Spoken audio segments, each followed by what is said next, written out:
Entertalk Radio. You're in to all things music.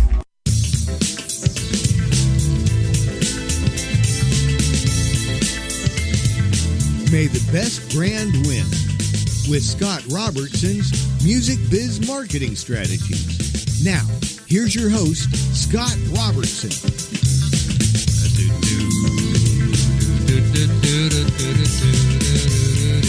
Hey, everybody. Happy Friday. You are tuned to May the Best Brand Win on Entertalk Media, the undisputed leader in music biz talk. I am Scott, your host, and a man who really thinks that David Pecker needs a name change. I mean, we all need to, I don't know if we need to vote on it or something, but it's, and I'd love to say that the people of the United States of America are mature enough to get past the fact that the guy's last name is Pecker. But let's be real, we're not. And the headlines are just there. It's like Trump worried that Pecker will leak, and stuff like that is, it's not going to work out. We need to vote on a name change. I say we just shorten it to Peck. Peck, we're fine. With me is a man who's always here, except for the times when he's not. Paul B. down in Miramar Air Force Base. What do you think about David Pecker? I've really been kind of out of the news cycle. This week I saw something here and there, some sex scandal. I saw a funny headline, and I think Lay it on me. Pecker in a vice. Jeez. I mean, obviously, we're all 14-year-olds, right? I mean, I love people that go, well, that's very immature. I can't. It's like there's no way that you look at the headline, Trump worried that Pecker will leak, and there's no way that you're not going to snicker. There's no way you're not. I'm sorry. I'd love to say that you're this great, vaunted, sophisticated person, but I know you. I see you drinking on the bars and Friday night when my band is playing, and I know you're not that person. So it's like, it's just, we need to shorten that guy's name. You agree? We need to shorten the Pecker? That's what I'm saying. Yeah, this is like Anthony Weiner all over again. Little bit. I don't think America's mature enough to handle it. I know I'm not. So anyway, Paul's there. He's hanging out. He's on the ones and twos. He's making sure we sound good and everything's going on. Ready to be educated. Ready to be educated. Hey, so about me. So I run a public relations firm and marketing firm for early stage startup companies, for music companies, for all kinds of companies, to be honest. And it's called Robertson Communications. And if you want to reach me, here's how you do it. My email is scott@robertsoncom2ms.com. The website is robertsoncom, 2ms like communication.com. And social, my handles on Twitter are @robertsoncom, 2ms again. And of course, facebook.com/robertsoncom. And there you go. We're out there. So you are so smart because you are tuned into episode 96 of The Big Show. And hopefully you just got done listening to the last 95 and you're like, I'm just binging this thing. And 96 is where you're really going to find a lot of value. I'm sure you've been waiting all 95 episodes to find something of value. This is the episode where you're going to find it. This is called, I call episode 96, is marketing a cost or an investment? And it's an interesting conversation that a lot of marketers will have, no matter how long you play in your career in marketing. You'll definitely have the conversation with some folks across the table about marketing being, is it a cost, is it an expense, or is it an investment? So again, there's two ways to look at modern marketing. You can either look at it as an expense or a cost, or you can look at it as an investment. And actually, both ways, there's a case to be made, and it depends on a few variables. So, in this episode, we're going to go down the arguments kind of for both sides and see if we can figure out an answer that makes sense. Of course, you're on this program, so we're always going to talk about who's winning and losing. And baby, we got some good ones this week. I love people that keep sending me things, by the way, and just the emails I get are like winning, losing. This person's winning. This one's losing, and I'm like, that's great. I love that. And you're right. I see those stories too, and I'm like, yes, this is an obvious thing that we must cover on this program. It's a wacky world of marketing communications. So, you've tuned into a good one. You've tuned into what is going to be a VMA nominated, if not award-winning episode of what I consider to be my mom's second favorite radio podcast, May the Best Brand Win, here on Entertalk Radio. So let's talk about marketing. I mean, imagine that. Let's talk about marketing as a cost. So usually, there's all kinds of different people in this world, right? You have your kind of left brain thinkers, your right brain thinkers, your sometimes left brain thinkers, sometimes right brain thinkers. But usually when folks are looking at marketing as a cost, it's usually somebody that is, maybe not known for being incredibly creative, right?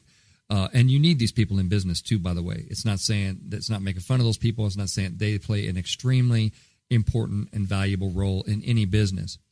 But sometimes when we have to explain what we do to folks that, just don't, quote unquote, don't get it, the part that they don't get, I'm going to try to kind of explain to you why they don't get it. Why that some folks just look at marketing as a cost and expense.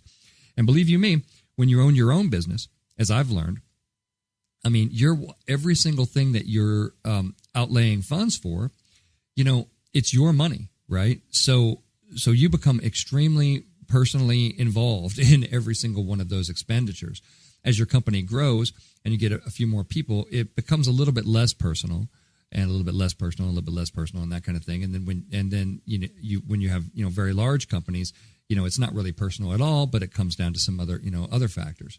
But people, like, let's say people on more the finance side, the accounting side, they're sitting across the table from you and they say, well, marketing's a cost, right?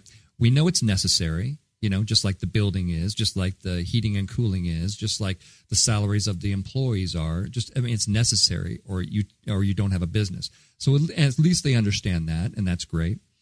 You do pay money for it, absolutely. You're writing checks for it. You're doing bank transfers for it. You absolutely are, if you're smart. Thank you. And so you're outlaying money for it. So in many ways, obviously it's very easy to see why folks think it is a cost.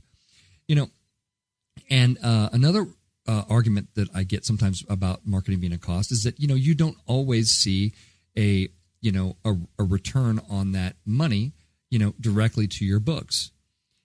And this is a big topic. This could go, when we're talking about the subject of ROI, I've done several shows on ROI, and we're gonna delve into it a little bit more. But you'll find that ROI is incredibly subjective.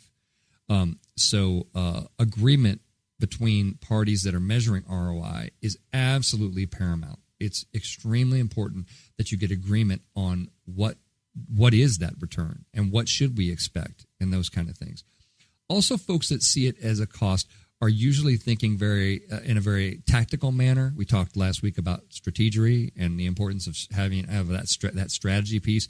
Not just, hey, here's our goals and now we're doing tactics, right? There is that strategy piece. But people who say it's a cost, are often looking very short term and very tactical, right? So those are all things that we can discuss, and we're going to come back to all of those. But on the other side of the ledger, folks that say it's an investment, usually the marketing profession, usually more creative thinkers, they also agree, yeah, it's incredibly necessary. They will say that the assets created in the marketing program have value long after the initial creation. Things like content marketing, public relations, SEO, they continue to pay dividends to the brand long after they were created. And so they feel that, so we feel like that fits the more of a dictionary definition of an investment rather than a cost, right? Because once you've paid the rent for the building for August, and August is gone, now you're into September. You don't get any more value out of August. You got August, right? So cost is like things that expire. They only have value in the time they create. But folks that say marketing is an investment will say that the assets created can have value long after the initial creation. Folks that say that it's an investment will also say that, marketing grows with you and it compounds over time. And folks who say it's an investment say that it plays into the strategies of the company, more longer term thinking. And again, that's why it qualifies more as an investment, and less as a cost. So I want to direct you to a cool article that I don't have time to get into completely, but there's a guy named Samuel Edwards who wrote for Inc. magazine, And I like this article because he writes from a real financial perspective, and it really to an entrepreneur audience. And it's called "How to See Marketing as an Investment, Not an Expense." And really was kind of reading this article that kind of gave me the idea to talk about this on the show. But I love what he says about the principle of ROI, the return on investment. He basically says ROI represents the quantitative benefits, usually calculated as revenue, that you will receive above and beyond those needed to cover your original payment. And the example he gives is a pretty good one. So especially for us, sometimes marketers aren't the greatest at math. I'm not pointing any fingers at you or anything, but I'm just saying. So, for example, if you pay $1,000 a month for marketing services and you earn $1,500 in new revenue from those services, then your ROI is, class, $500. Okay? So in an expense transaction, you'll have a fixed return. So you may pay $100 for a display ad for a month and receive $150 in revenue from it.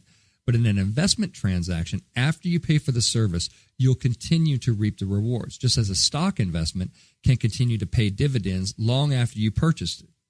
Now, as Samuel will point out, and I will definitely agree with, is the fact that only some marketing strategies really offer that long-term potential. When you're talking about advertising, that is a cost, and that kind of thing. Maybe there's value. I don't know. You can. It depends on the kind. To be honest, too. So there's a lot of things you could get into there before you just start painting that with large strokes. But I would encourage you to read that entire article and check that whole thing out, because I don't have all the time in the world to go over all his points, but his points are really good ones there. Here's what I think the solution is. The solution is like most things in life. It's not an either or. It's sort of a compromise, and it's sort of an agreement and a discussion, between folks about what they're going to agree for their particular organization. One key to really understanding marketing as an expense or investment is really understanding pesos, not like investing in pesos from Mexico, but peso, which stands for paid, earned, shared, and owned media, right? Most folks on the forefront of marketing today will agree that those are the four types of media that were out there that can convince people to do stuff and believe stuff and get excited about stuff.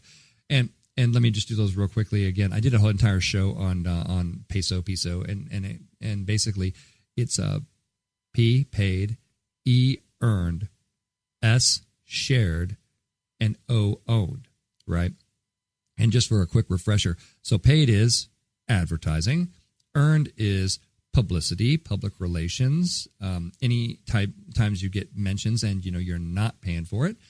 Shared is particularly in the social media world where folks that don't work for you are evangelizing your message and sharing what you have that's going on, because it's about them.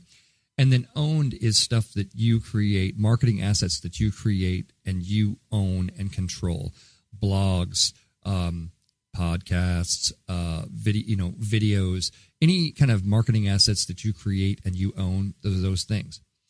So when we're talking about expense versus investment, you need to look at your pesos, right? You need to look at your mix, your marketing mix. And musicians can relate to the mix, right? We live by the mix. We live by, where's the bass? Where's the guitar? Where are the vocals in this? And you ever go into a bar and you hear a band playing and it's like all guitar, you can't hear the vocals at all.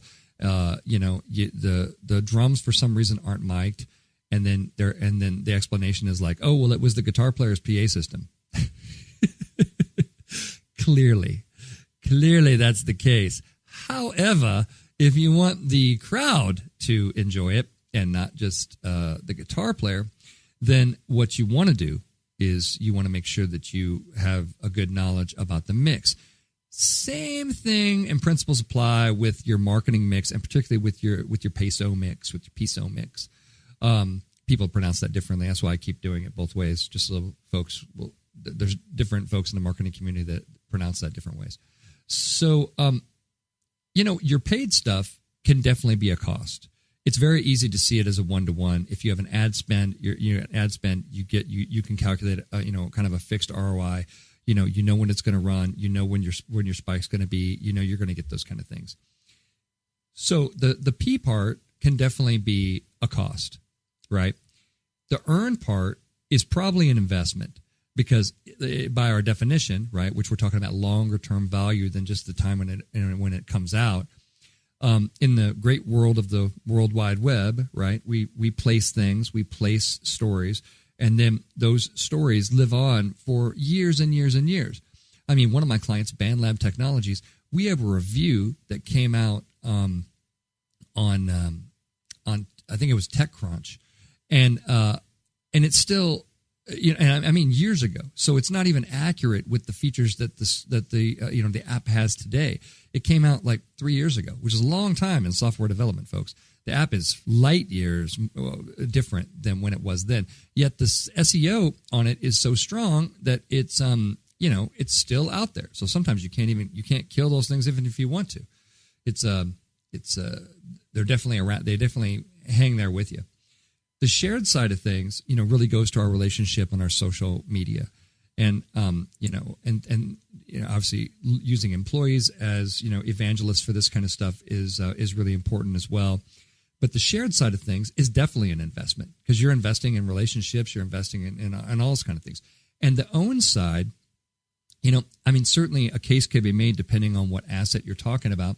I mean, it certainly could be a cost. I'm going to say that 9 times out of 10, because it's something that is going to live on your site that you control, odds are great that beyond the period of time when you created it, it's going to be creating, more long-term value for the brand. And thus, it's going to fall into that investment category. But, it's really, really important when, that we understand that we don't just dismiss people that think marketing's a cost.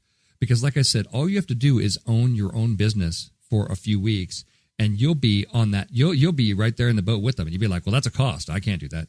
That's a cost. I can't." I mean, that mindset is valid and deserves to be at least heard out. And you're hearing me right now on May the Best Brand Win on Entertalk Media, the undisputed leader in music biz talk. Come on back. We're going to talk about who's winning and who's losing. See you in a few.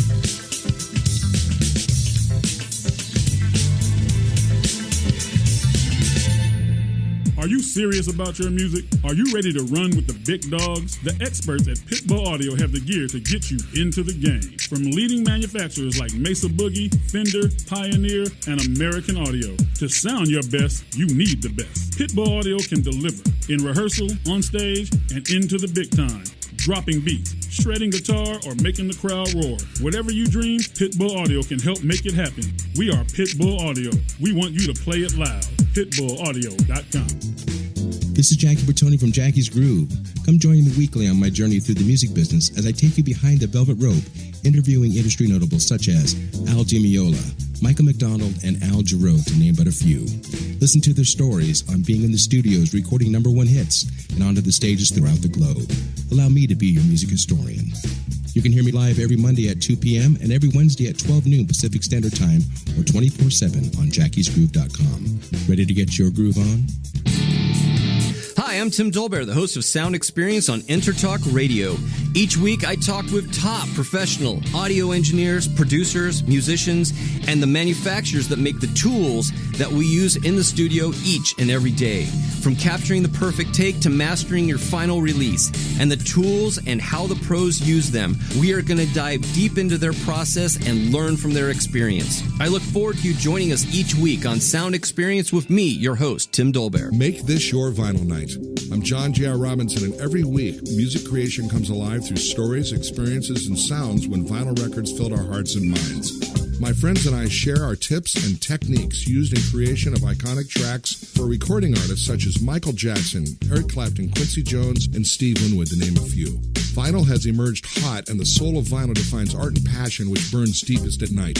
Tune in every Wednesday at 2 p.m. Pacific Standard Time on EntertalkRadio.com.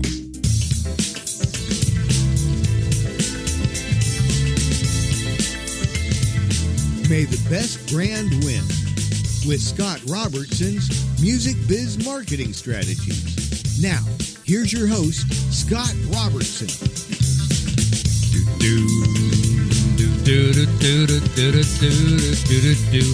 Hey, everybody. It is Friday, and you are super smart because you have tuned into May the Best Brand Win on Entertalk Media, the undisputed leader on music biz talk. I am Scott, your host.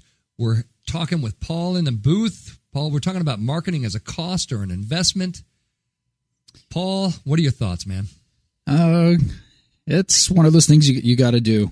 You got to do unless you're one of those lucky people that just happen to like hit on something that goes viral on its own. True. Or something. Just because you have a solution doesn't mean people know that they have a problem.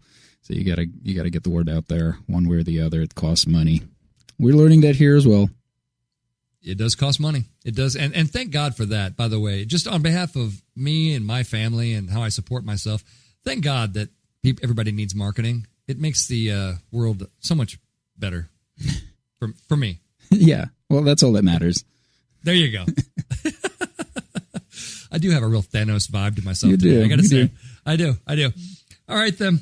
Let's get into who's winning and losing. This should be fun. So we're talking about, here's who's winning and losing. Barnum's Animal Crackers are a brand that has been around. Nabisco has. Barnum's Animal Crackers have been around for a long, long time. And they created a new box for the animals that basically frees the animals from the cage. You know, you used to open up the animal cracker thing, and it's circus, right? So the animals are in a cage, and and that kind of thing. And it's a circus thing, right? Ringling Brothers and Barnum and Bailey Circus. Thank you very much. This week, PETA, the People for the Ethical Treatment of Animals, which is sort of a militant organization, to be honest. They have worked with Nabisco and created a new box for Barnum's Animal Crackers, which got rid of the cage.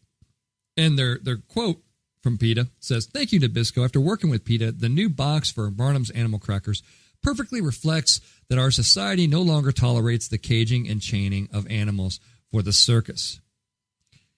Okay, so, this is a whole. I'm going to put this in a lot of losing. There's a whole lot of stupid going on here, but let's isolate it in a couple of areas.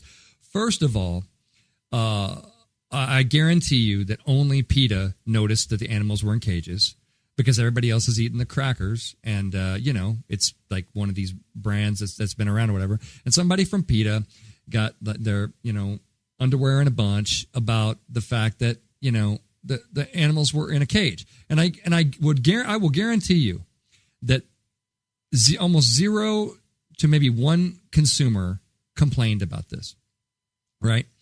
And yet they made a change of the packaging for this. One thing that I would say, if I was in the marketing team for Nabisco, I would say, when you go to the circus, are the animals just sort of out there and not chained up or caged? You could just walk up and you can just walk up to the tigers and the lions. See, you can't, because if you do that, they will kill you. Okay? Those animals will absolutely kill you if you don't do that. I'm not going to start a segment on the show where I, bring in a wildlife expert to back me up on that. But to me, it's a lot of discussion over something that doesn't matter. But if it did matter, it doesn't seem like the cage thing seems to be like more. It seems to be safer. Like a safer idea of having the animals, and especially from the circus experience of it. But they caved to the pressure, and they went ahead and did the PETA thing. I would say, I put the whole thing in losing, to be honest. I think it's dumb. You ever, if you're a marketing person in a company, you ever have like one customer complaint and then somebody, and like, it's like one, like, customer, and then everybody, they want to change an entire thing, which takes a lot of resources, by the way, to get behind and change things and that kind of thing. And you do it for like no reason, or for like one little reason or something like that. Right.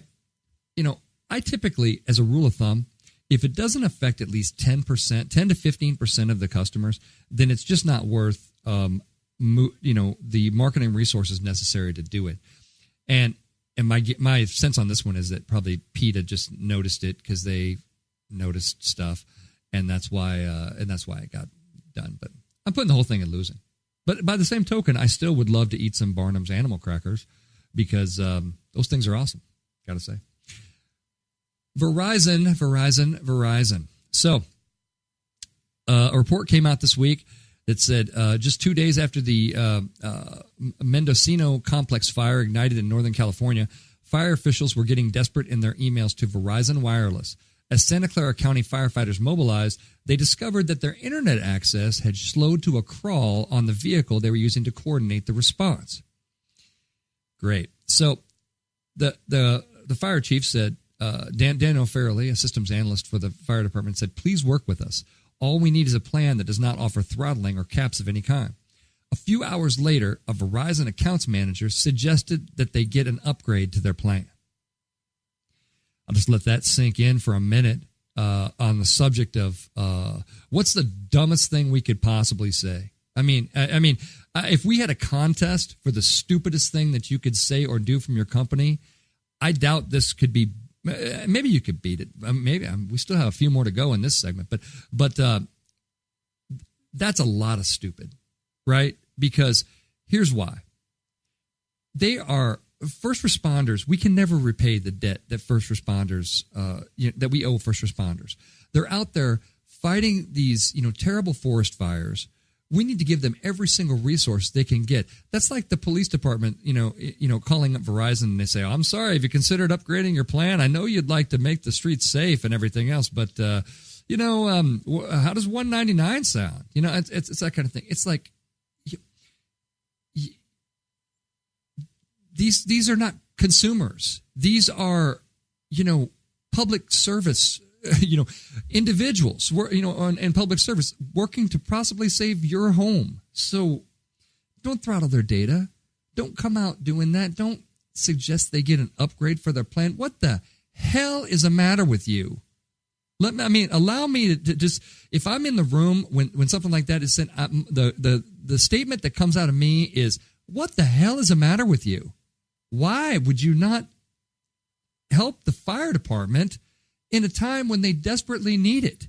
I mean, you understand that people die if they don't coordinate their people die and they lose their house. This is as serious as it gets, folks. This isn't somebody, streaming Orange is the New Black on friggin' Netflix. It's a damn forest fire. So then I just, there are some things where you're out of words. You're out of words.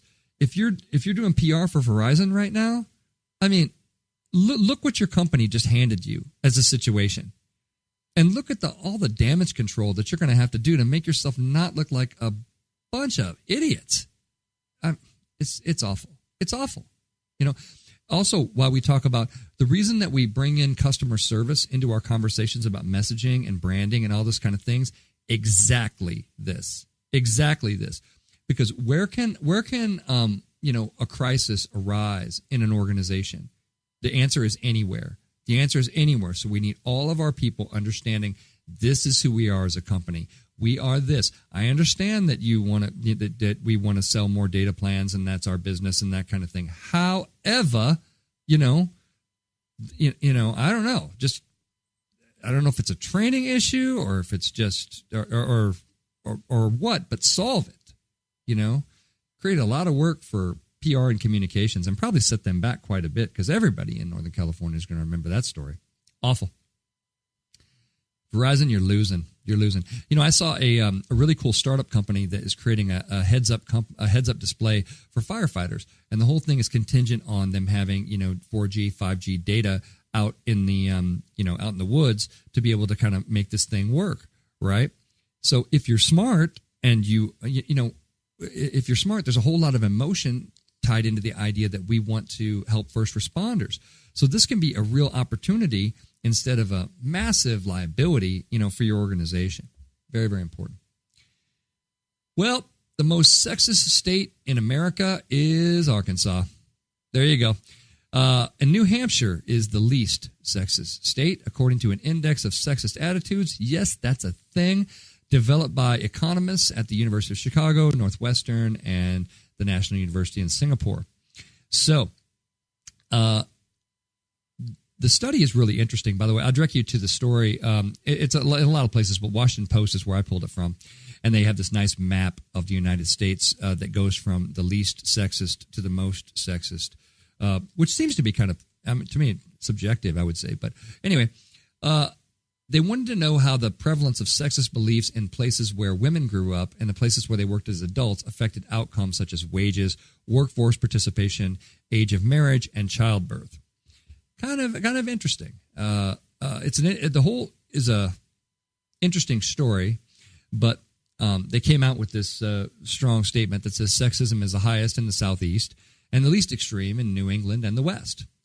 The figure shows that there's substantial variation in the mean sexism across states within the geographic region of the country. So I guess you'd put Arkansas in losing unless that's something that is valued there, and then, of course, that moves quickly to winning for them. But probably losing, I would definitely say.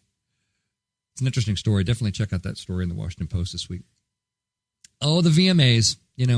Obviously, we're grateful that they nominated this show for an award this year. However, which would be interesting considering it's not a music video, but it's that good, honestly, that we can get on the VMAs without that.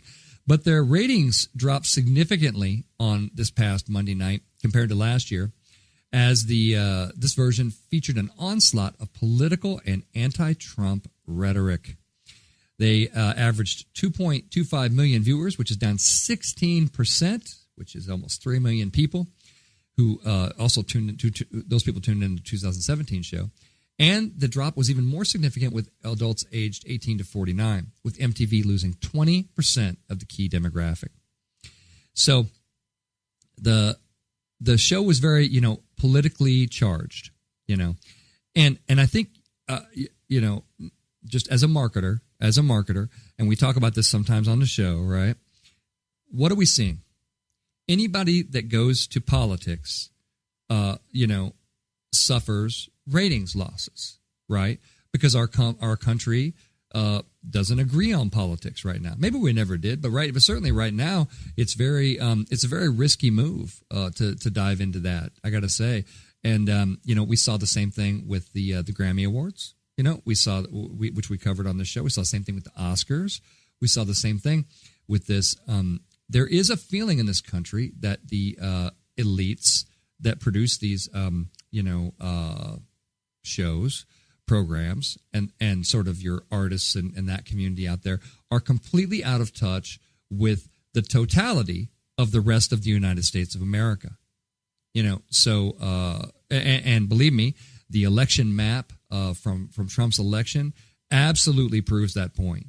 You absolutely see California, you see California, you see New York, you see Washington, D.C., and the whole rest of the map is red, right? And so, people are paying the price in terms of marketing. So now when you're the MTV VMAs and next year you have to go out to advertisers and you say, hey, we lost 16% of our audience, advertisers are going to be, slower to go to come into the show, even if you have celebrities and that kind of stuff. I think a very solid piece of advice, for any award show certainly would be maybe not to talk quite so much politics. I'm sure that your celebrity folks really want to talk about that, but no one in the rest of the United States of America is interested in hearing it.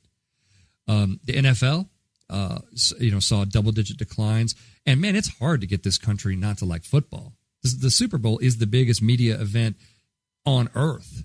It has the largest audience of anything. And so football is sort of this gold standard, right? And their ratings fell due to, protesting during the national anthem and all the kind of rhetoric around that, which most people are about, hey, let's play football. Let's see some football here. That's what I'm talking about.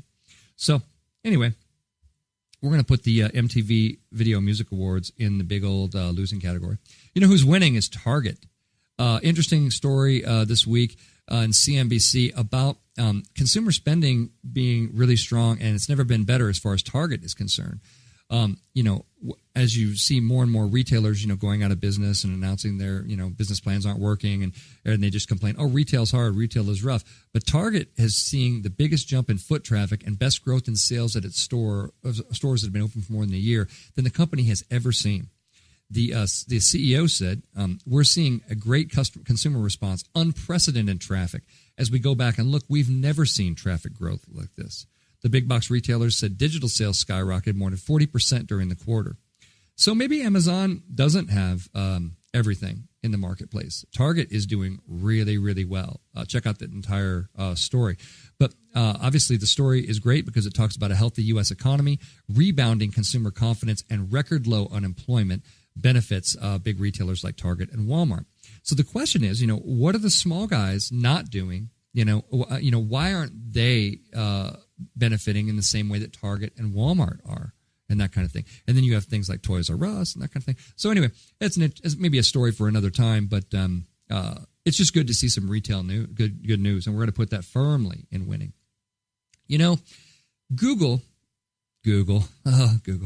Google created a fake pizza brand to test out some creative strategies for some YouTube ads. They have a labs team, imagine what it is like Google. Like you have unlimited money and don't even have to wear socks to work. And you're just it's like we're the sockless wonder people who, coming in there. They created a fake pizza brand called Dr. Fork. And they used stock footage to create 33 ads and served them up on YouTube. And they reached 20 million impressions. 20 million impressions of a product that you can't buy and that actually does not exist. So I don't know what to say about that other than to say, stop it. What are you doing? There's enough marketing in the world. You don't need to be doing that. So anyway, it's an interesting story about some of the things they talk about, that immersive multisensory experiences drive better recall than single sensory experiences. So basically the implication is that food ads should stimulate a full range of senses with audio, visual, and text cues and that kind of stuff. There's a whole bunch of that kind of crazy stuff about the food ads. But the thing that I want to point out is that Google has so much free time and so much money that it's creating food ads, and then people are so incredibly stupid that they are clicking on them and watching them for a product that does not exist, that never has existed, and it's pizza, which is everywhere. And you're listening to May the Best Brand Win on Entertalk Media, the absolute undisputed leader in music biz talk. Come on back. I'm going to give you some tips for getting the most of your marketing investment. See you in a few.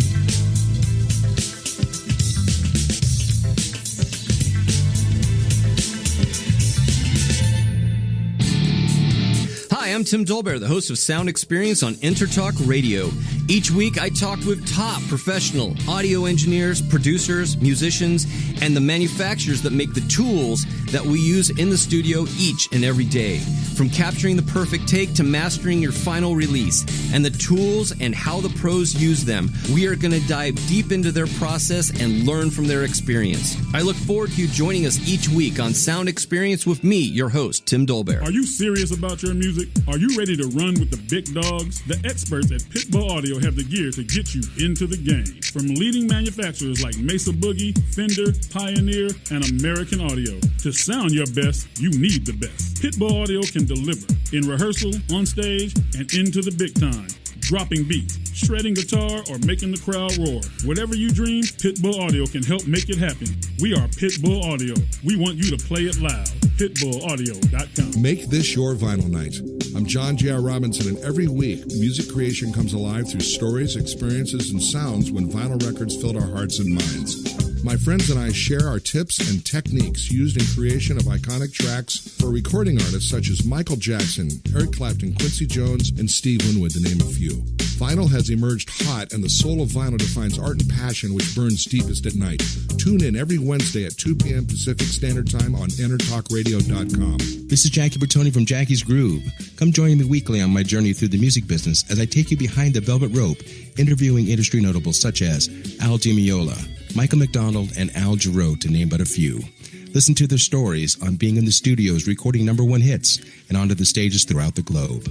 Allow me to be your music historian. You can hear me live every Monday at 2 p.m. and every Wednesday at 12 noon Pacific Standard Time or 24/7 on jackiesgroove.com. Ready to get your groove on?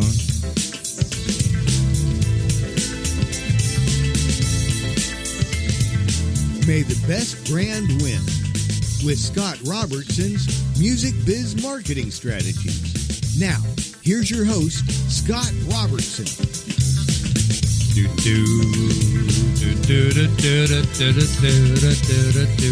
Hey, everybody, it is Friday. You are back with segment 3 of May the Best Brand Win on Entertalk Media, undisputed leader in music biz talk.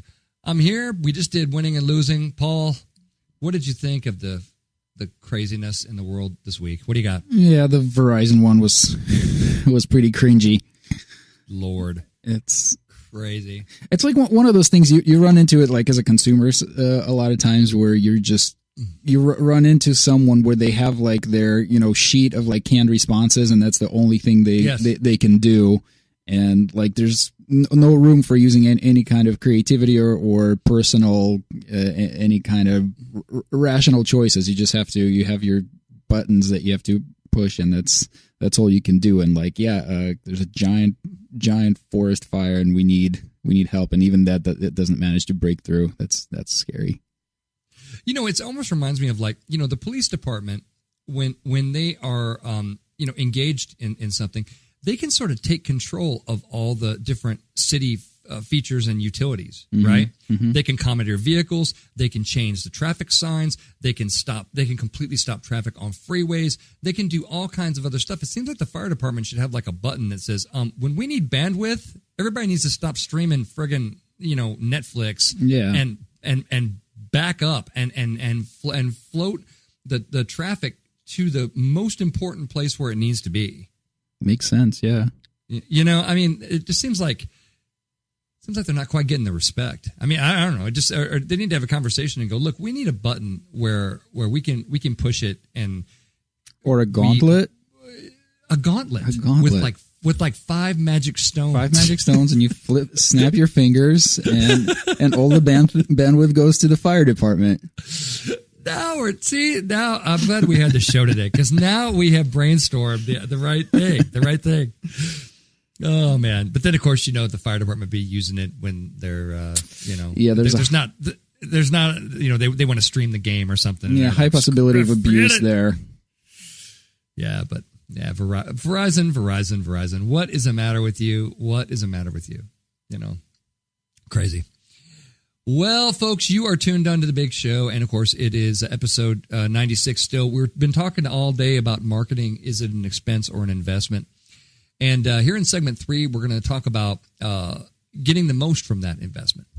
Obviously, we came to the conclusion that depending on your paid, earned, shared, and owned portfolio, certain things can be looked at as an expense, and certain things can be looked at as an investment, kind of using that value of the asset when it was created sort of formula. But I'm going to give you some tips here about getting the most of of that investment.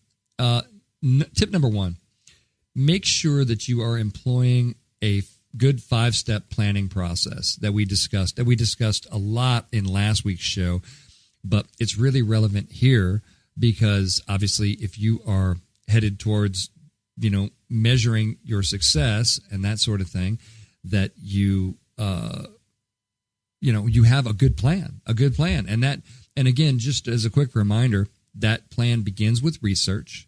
Don't skip the research. Don't skip it. I see people that skip it. Don't skip it. The research can lead you to other stuff.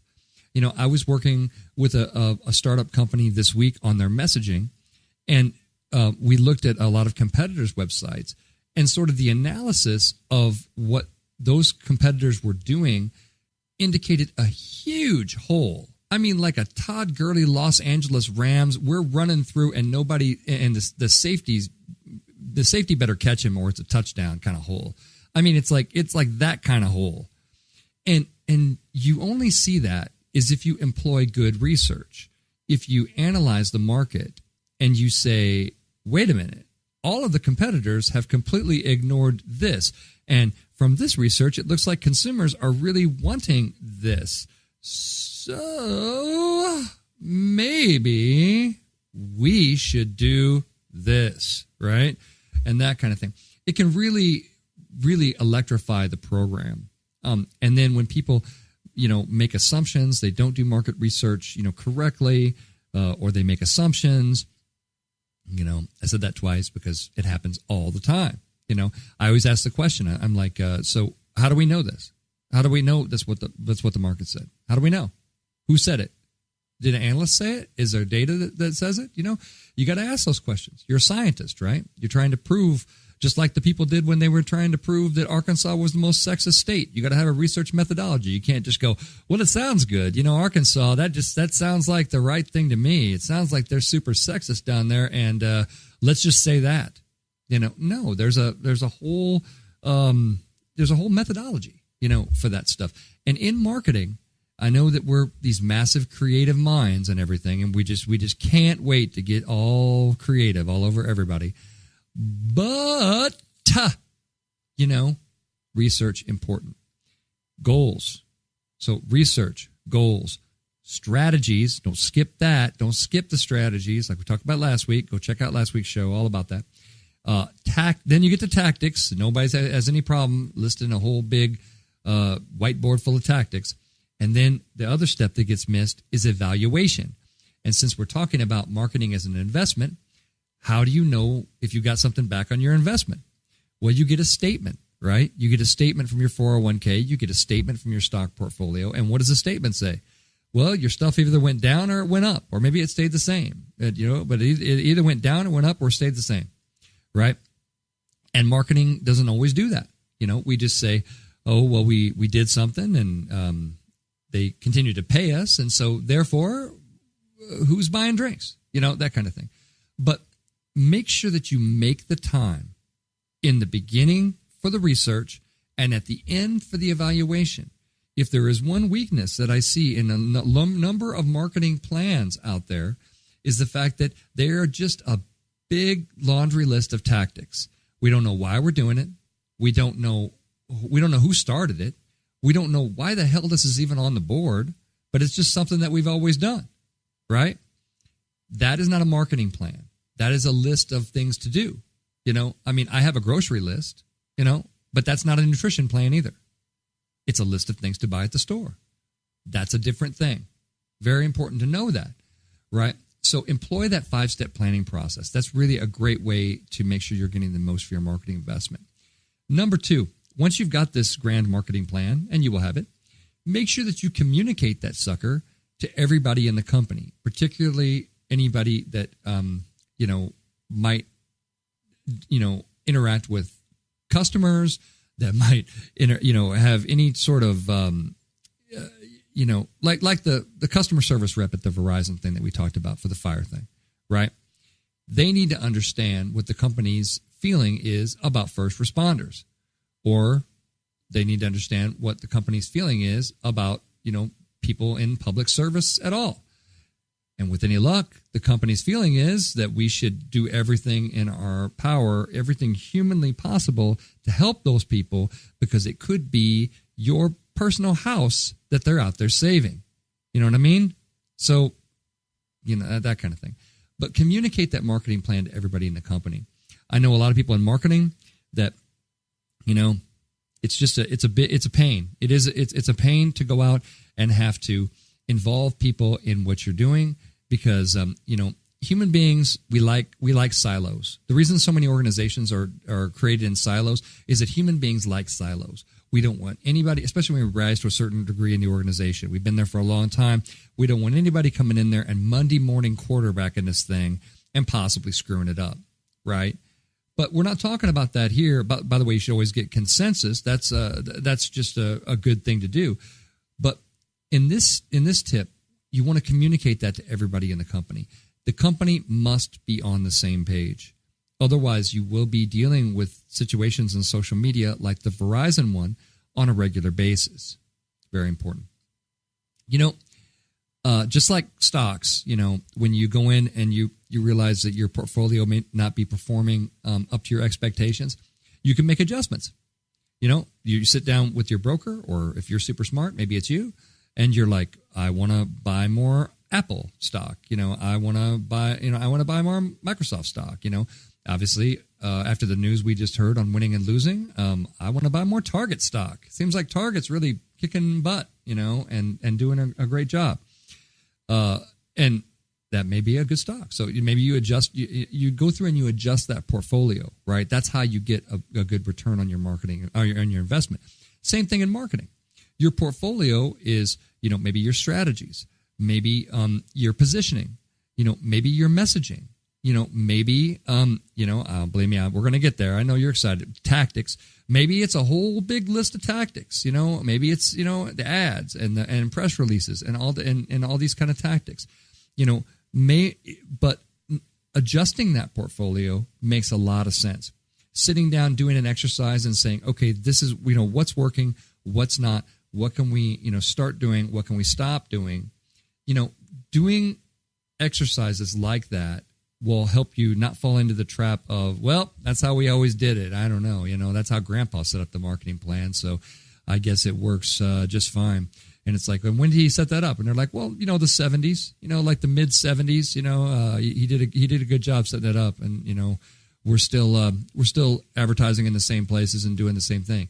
It's like, not to quote the Lord of the Rings at you, but the world has changed since the 1970s, ladies and gentlemen. So, adjust your portfolio, for no other reason than just that you've done it, and try to do it annually. If you can do it, more than one time a year, even better, but at least annually, at least don't let it go forever without doing that. Tip number 4, budget appropriately. Okay. I see this all the time. People do not create realistic marketing budgets. So the Gartner Group estimates that you should be spending between 10 and 20% of your total annual revenue on marketing. On marketing, right? And you should, and obviously it's up to the marketing department to make sure you're getting a return on that.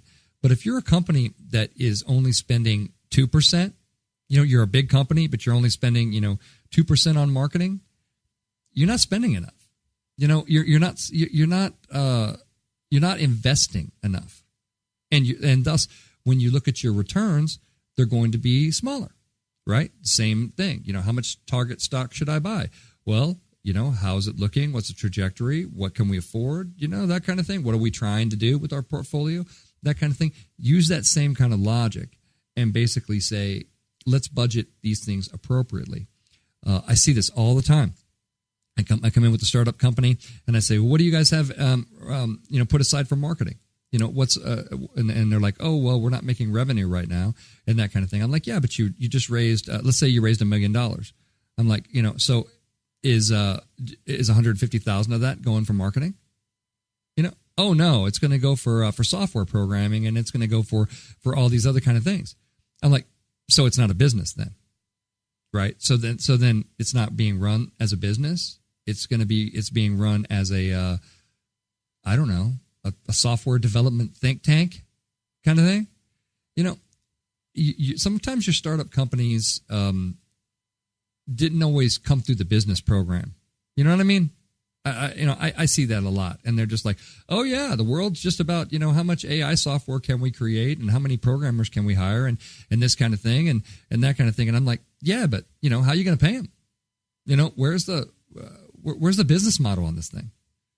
And especially, obviously, if you're going in to raise that $1 million, well, you can be damn well assured that when people throw in $1 million in your business, they want to see that business plan, and that business plan had better include marketing, because investors are thinking, what? When am I getting my money plus extra money? Because I want to go to Hawaii this year. I'm trying to buy a summer home in Hawaii. How am I going to buy that if you are just making software? You know what I mean? Important. Budget appropriately. Use the 10 to 15% rule. In some organizations, it could be more. But as long as you're measuring, then you know, hey, we got $1 million in. We spent $150,000 on marketing. Did we get a 1-to-1 return? Did we get more than a 1-to-1 return? That kind of thing. Those kind of things are just are critically important questions to ask. They don't get asked enough, and that's why marketing becomes so incredibly tactical in this world today. And the last tip that I would throw out there is don't forget, in all of this fun stuff about your marketing investment, don't forget to make your marketing fun. Make it enjoyable and exciting, in addition to being persuasive. But try to, if you can make it fun for people and you can entertain them, then you're going to be able to have a better shot at having their attention. Okay? It definitely works for me. And I've had folks that say to me and say, well, our business is far too serious to have fun. That's BS. That is BS. All people want to have fun. Cyndi Lauper wrote a song that said, girls just want to have fun. And in the 80s. And it's very true. People love to have fun. I start off all of my speeches when I go out with a song. I play some goofy little stupid song on my guitar, and I play along, and it disarms the crowd. People enjoy it. They get excited.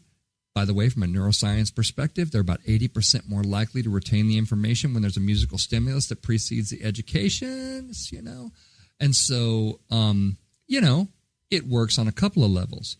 But people enjoy the fun. And I see that don't be afraid to make, to look for ways to make your marketing fun. Because if people are having fun, then they're having a better relationship with you. It's going to be exciting. People like it. So that can be a really good way to make sure that you're getting the most from your marketing investment as well. Those are my tips, and I hope you find those, useful and enjoyable. So what did we learn today, class? We saw that not everybody in this big world, sees the thing the same way. And there are clients and business leaders out there who see marketing as an expense, and there are those who see it as an investment. Here in good old 2018, as we've kind of learned today, it really can be a little of both. And it kind of depends on who you are, what role marketing is going to play in the organization, in what you're doing. But I think acknowledging the conversation might help those who are more spreadsheet-oriented really to understand and get on board with the cool stuff that we're trying to do. That's it for me, folks. Until next week, this has been Scott Robertson, host of May the Best Brand Win on Entertalk Media. Rock on. See ya.